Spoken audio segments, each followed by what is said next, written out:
Inilah kisah nyata dua peneliti dunia yang takluk pada cahaya hidayah. Bukan karena debat, bukan karena mimpi, tapi karena satu ayat. Ayat yang mengubah segalanya. Namanya Dr. Richard Coleman, seorang pakar linguistik dan sejarah teks suci dari Inggris. Selama puluhan tahun, ia mempelajari Injil dalam bahasa Ibrani dan Yunani kuno. Namun satu kitab selalu ia anggap tidak layak untuk dikaji secara akademik. Al-Quran. Saya kira itu cuma kitab dogmatis, penuh aturan tanpa makna, katanya dalam sebuah wawancara ilmiah beberapa tahun lalu. Di belahan dunia lain, di kota Hangzhou, China, seorang ilmuwan muda bernama Dr. Wei Lian tengah naik daun. Ia ahli dalam bidang fisika partikel dan komunikasi kuantum. Sejak kecil, ia terbiasa bertanya, mana buktinya dan apa logikanya? Dalam pikirannya, agama hanyalah hasil ciptaan manusia untuk menenangkan ketakutan pada kematian. Tapi dunia akademik penuh kejutan. Sebuah lembaga riset internasional di Swiss membuka proyek lintas negara, Cross-Textual Scientific Analysis of Ancient Scriptures. Salah satu fokusnya, Al-Quran. Proyek ini ingin membandingkan antara teks agama dan penemuan ilmiah modern menggunakan pendekatan netral dan multidisipliner. Richard dan Wei Lian dipilih karena satu alasan. Mereka tidak punya afiliasi religius yang bisa memengaruhi objektivitas. Mereka dipasangkan.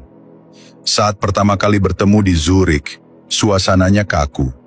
Richard membuka dengan guyonan sinis. Saya tak sabar membuktikan betapa teks ini cuma karangan padang pasir. Wei Lian tersenyum sopan. Kita lihat saja, sains tak kenal emosi. Mereka mulai membuka lembar demi lembar, membaca ayat demi ayat, menganalisis susunan bahasa Arab klasik, memeriksa terjemahan, mencari inkonsistensi. Tapi semakin mereka membaca, mereka justru menemukan sesuatu yang tak biasa. Bukan hanya isi yang membuat mereka tercengang, tapi struktur bahasanya, urutan ayatnya, dan keseimbangan kata-katanya. Semuanya seperti dirancang dengan presisi matematis. Mereka mulai bertanya-tanya, bagaimana mungkin seorang manusia dari abad ke-7 bisa menulis teks sekompleks ini tanpa bantuan komputer atau alat bantu statistik? Tanpa sadar, dua orang dari dua benua ini, yang awalnya penuh prasangka, mulai menaruh rasa ingin tahu. Proyek ini tak lagi terasa dingin dan teknis. Ada sesuatu yang sedang menyentuh sisi terdalam mereka, dan mereka belum tahu ayat yang akan mengubah hidup mereka, belum mereka temukan. Tapi waktunya akan tiba. Suatu sore, mereka membaca. Dan kami ciptakan dari air segala sesuatu yang hidup. Al-Quran Surat Al-Anbiya ayat 30. Wei Lian terdiam lama. Ini dari abad ke-7, tanyanya pelan. Ya, jawab Richard. Ayat ini sudah ada sejak 14 abad lalu. Tapi ini inti dari biologi modern. Semua makhluk hidup, dari sel tunggal hingga manusia, komposisinya 70% air. Proyek ini mulai menyimpang dari rencana awal. Mereka tidak lagi hanya menganalisis, tapi mulai merasa heran. Ada semacam kesengajaan cerdas dalam struktur ayat-ayat itu. Tapi titik baliknya belum datang, karena di antara semua ayat yang mereka baca, ada satu ayat yang nanti akan menggetarkan batin, bukan pikiran mereka.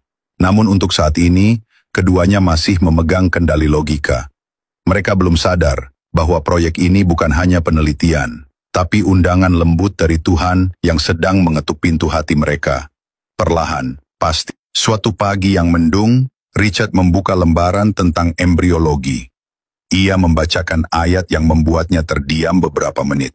Kemudian kami jadikan air mani itu sesuatu yang melekat. Lalu kami jadikan sesuatu yang melekat itu segumpal daging. Al-Quran Surat Al-Mu'minun, ayat 14. Ia menarik napas, lalu berkata, ini sangat mirip dengan tahapan perkembangan embrio yang baru diketahui lewat mikroskop modern abad ke-20. Padahal, ini dari abad ke-7. Wei Lian mengangguk. Deskripsi biologi seperti ini seharusnya mustahil diketahui manusia biasa di zaman itu, apalagi tanpa laboratorium. Mereka lanjut membaca ayat tentang pegunungan yang disebut sebagai pasak bumi, fungsi atmosfer sebagai pelindung, dan penciptaan manusia dari tanah liat. Beberapa bagian bisa dinalar secara ilmiah, sebagian lain terasa ganjil, tapi indah. Namun hari itu, ketika mereka sedang menelaah ayat-ayat di surah Al-Mu'minun, mata Richard tiba-tiba membeku menatap layar. Ia membaca keras-keras. Apakah kamu mengira bahwa kami menciptakanmu secara sia-sia dan bahwa kamu tidak akan dikembalikan kepada kami? Al-Quran, Surat Al-Mu'minun, ayat 115. Suasana mulai hening. Tak ada suara selama beberapa menit. Wai Lian berhenti mengetik. Ia menatap wajah Richard yang tampak berbeda. Bukan karena kaget secara ilmiah, tapi seperti seseorang yang sedang disentuh nurani terdalamnya. Richard bersandar. Ia memejamkan mata. Aku tidak tahu kenapa, tapi kalimat ini menusuk, bisiknya. Wei Lian hanya mengangguk. Bukan sekadar ayat, ini seperti teguran langsung. Mereka tidak bicara banyak setelah itu. Hari itu ditutup lebih cepat. Tapi dalam hati mereka berdua, sesuatu telah mulai retak. Satu ayat, bukan tentang laut atau sains, tapi tentang tujuan penciptaan dan kehidupan setelah mati. Ayat itu yang membuat mereka pertama kali diam, bukan karena bingung secara akademik, tapi hancur secara batin. Mereka belum membahasnya. Tapi malam itu, untuk pertama kalinya dalam hidup mereka, logika tak lagi cukup.